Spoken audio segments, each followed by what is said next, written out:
Bonjour à tous, bien-aimés. Je voudrais continuer de partager avec vous sur ce passage, ce verset de Galates 5, 22 qui nous parle des caractéristiques du fruit de l'esprit. Les caractéristiques du fruit de l'esprit, nous avions déjà partagé sur l'amour, la joie, la paix et la patience dans les vidéos précédentes. Et maintenant, on va aborder la question de l'amabilité.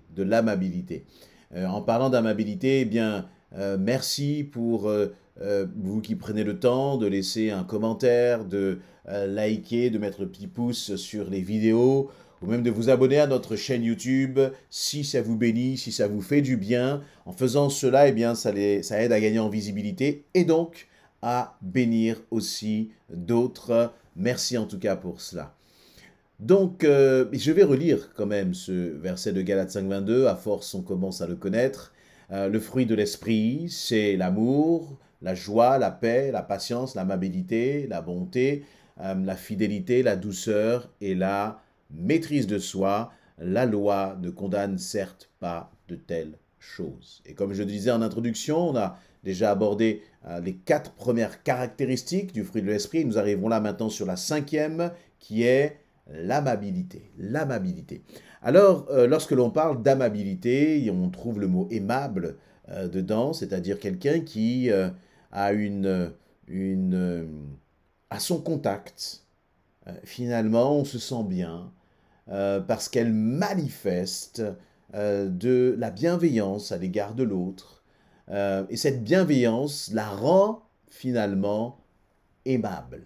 Vous voyez, c'est-à-dire au sens où on a envie d'être dans la présence de cette personne, on aime être à son contact, il y a comme une atmosphère, un parfum que tu peux relâcher autour de toi si tu développes ce fruit, cette caractéristique du fruit d'esprit qui est l'amabilité.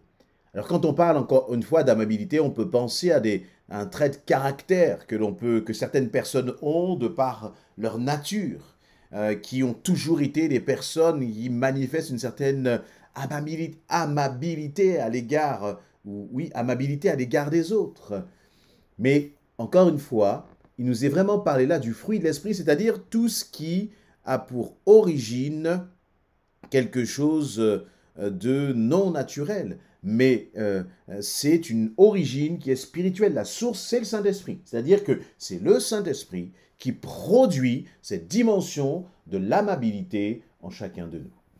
Et on connaît des personnes qui, comme je disais, sur le lieu de travail, dans notre voisinage, qui sont aimables. Et puis, il y a cette amabilité un peu de façade parfois. On est aimable, et puis parfois cette amabilité peut être comme une forme d'hypocrisie, où on n'ose pas vraiment dire les choses. Mais là, il nous est vraiment parlé encore une fois, non pas de ce qui relève de mon caractère, mais de ce qui relève de ce que le fruit de l'esprit produit en nous. Et donc, là, il nous est parlé donc de cette amabilité dans le sens de caractéristique du fruit de l'esprit. Et je crois que nous en avons tous besoin parce que parfois, on peut avoir vécu un certain nombre de déceptions dans notre relation avec les autres, dans notre vie chrétienne, à l'église ou ailleurs. On peut avoir été blessé. On peut avoir, vous savez, cette expression qui dit, on a abusé de ma gentillesse, ou j'ai été trop gentil, euh,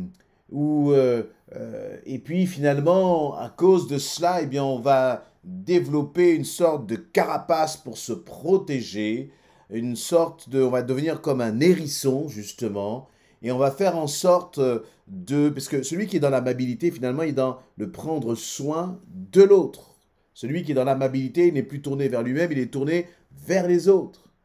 Et nous savons tous qu'en étant tourné vers les autres, parfois, on peut vivre de profondes déceptions, des blessures, des trahisons, et on ne comprend pas pourquoi, malgré le fait que nous avons manifesté de l'amabilité à l'égard de l'autre, il y a ces réactions qui sont négatives, blessantes, humiliantes même parfois. Mais je crois que c'est justement parce que ce n'est pas si évident que cela d'être aimable que nous avons besoin de toute l'assistance du Saint-Esprit. Nous sommes dans une société où l'égoïsme, le chacun pour soi, est ce qui compte de plus en plus. Et c'est pour cela que nous avons tant de mal à faire corps, c'est-à-dire à vivre en société. Avant, c'était, eh bien, on avait cette idée du bien commun. Maintenant, c'est, excusez-moi l'expression, chacun pour sa peau. Et le problème, c'est que parfois, le chacun pour sa peau peut entrer dans l'Église si on ne fait pas attention. C'est-à-dire que je ne me préoccupe pas des autres, je ne m'occupe pas des autres, je n'essaye pas de manifester de l'amabilité à l'égard des autres. Et encore une fois, dans cette dimension d'amabilité, c'est toujours en lien avec les autres. Es-tu quelqu'un d'aimable à l'égard des autres? Pendant que je suis en train de vous parler, je pense là par exemple à la timidité. La timidité nous empêche d'être aimables à l'égard des autres. C'est-à-dire de manifester cette amabilité à l'égard des autres parce qu'on a trop peur de leur parler. Comme tu as peur de parler à l'autre, tu ne peux pas communiquer avec lui, ne connais donc pas quelles sont peut-être ses difficultés, ses besoins, ses attentes, ses combats. Et donc, il y a difficulté pour toi de te rendre aimable à l'égard de l'autre à cause de ta timidité, par exemple. Et étant un timide repenti, je sais de quoi je parle en donnant cet exemple-là. Mais ça peut être encore une fois quelqu'un qui a été tellement blessé qu'il ne veut plus aller vers les autres et qu'il est devenu comme un hérisson, tu t'approches, je pique.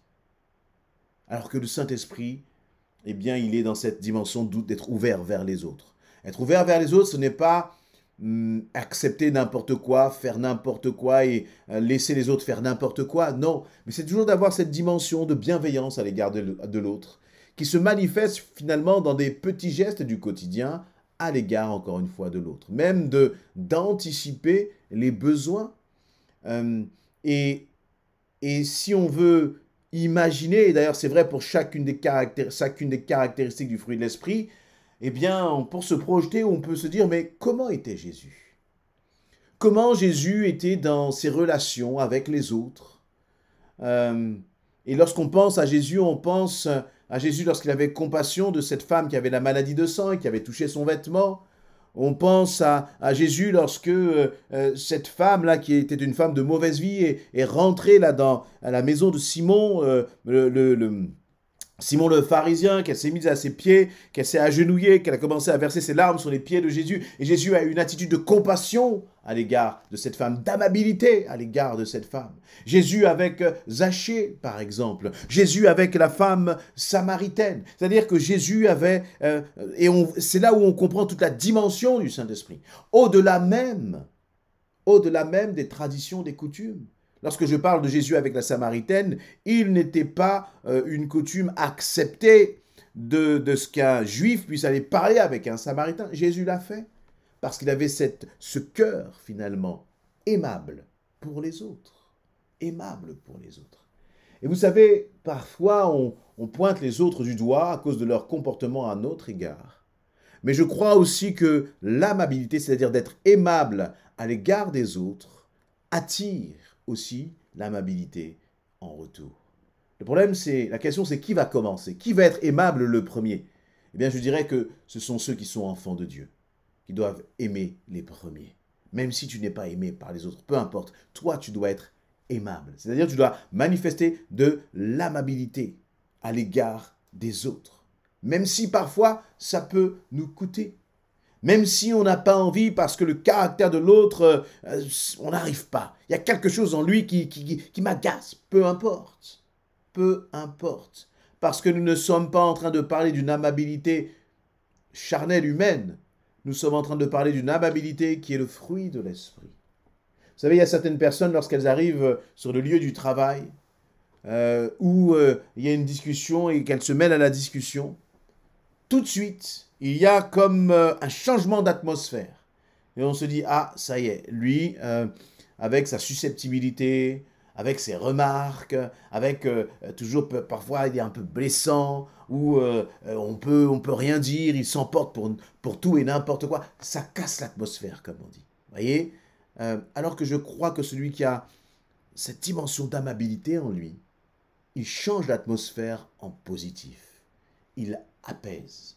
Là où il y avait peut-être de mauvaises paroles, de mauvais comportements, peut-être même des tensions, par sa présence, il répand comme un parfum de bonne odeur. Dis-moi, quel témoignage as-tu vis-à-vis des autres? Qu'est-ce que les autres disent de toi en termes de témoignage? Est-ce qu'ils voient en toi quelqu'un qui est prêt à rendre service? Alors là encore, il faut savoir dire non. Quand on est enfant de Dieu, il faut savoir dire non. Mais non pour les bonnes raisons, et comme on dit oui aussi pour les bonnes raisons. Ce n'est pas parce qu'on dit non qu'on n'est pas aimable. Voyez, aimable, ça ne veut pas dire corvéable à merci. On n'imagine pas Jésus disant oui à tout. Non, au contraire. Jésus avait son franc-parler, il avait ses positions, il avait ses convictions, et merci Seigneur pour cela. Et en même temps, il avait cette amabilité. Cette amabilité. Et je crois que là aussi, pourquoi est-ce que cette amabilité, c'est important d'avoir cette amabilité finalement qui soit spirituelle? C'est parce qu'on est dans une amabilité qui est équilibrée, qui est sage. On a des gens qui disent oui à tout, mais ensuite au fond de leur cœur, en fait, ils regrettent. Ils disent mais pourquoi j'ai dit oui? Tout simplement parce qu'ils ne savent pas dire non. Et comme ils ne savent pas dire non, finalement, ils regrettent amèrement d'avoir dit oui, Ils vont même reprocher aux autres d'exagérer, de les, de les exploiter d'une certaine façon. Non, mon frère, ma soeur, c'est à toi d'apprendre à dire oui, et c'est à toi d'apprendre à dire non. Mais, vous voyez, ça encore, c'est par le fruit de l'esprit qui se développe en nous, qui nous rend de plus en plus aimables. Plus le fruit de l'esprit grandit en toi, plus tu as un regard de compassion, de bienveillance, où tu anticipes même peut-être les besoins de certains, où tu vas voir qu'un tel, tiens, il a tel comportement, peut-être qu'il a besoin de ceci. Celui-là, je sais qu'il passe par un moment difficile dans son travail, il a perdu son travail ou autre. L'amabilité va consister justement à bénir de façon concrète aussi l'autre qui est dans le besoin. Vous voyez, c'est ça l'amabilité. Et je crois que nous avons tellement besoin dans notre société qui est difficile, qui est dure finalement, où on a de plus en plus d'égoïsme, de plus en plus de chacun pour soi. Moi, tout pour moi, rien pour l'autre. L'amabilité, c'est justement une marque de l'enfant de Dieu dans cette époque si dure, si rude. Amabilité.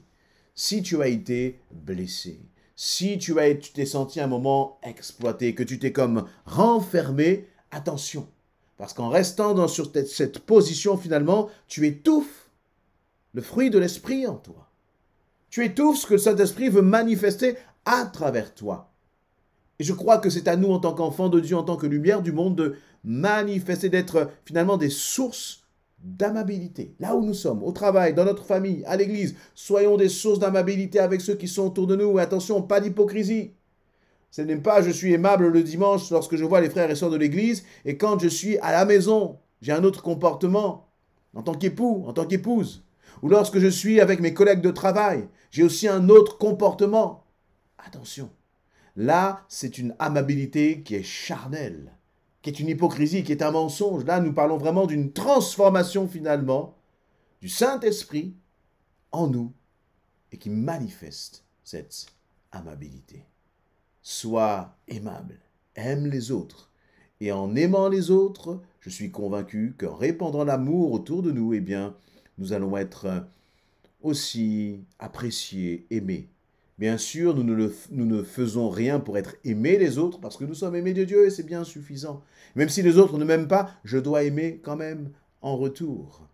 Mais c'est quand même bon, lorsque l'on arrive quelque part, d'être cette source, ce parfum-là d'amabilité qui se répand, qui peut apaiser les tensions, qui peut encourager, qui peut soutenir ceux qui sont autour de nous.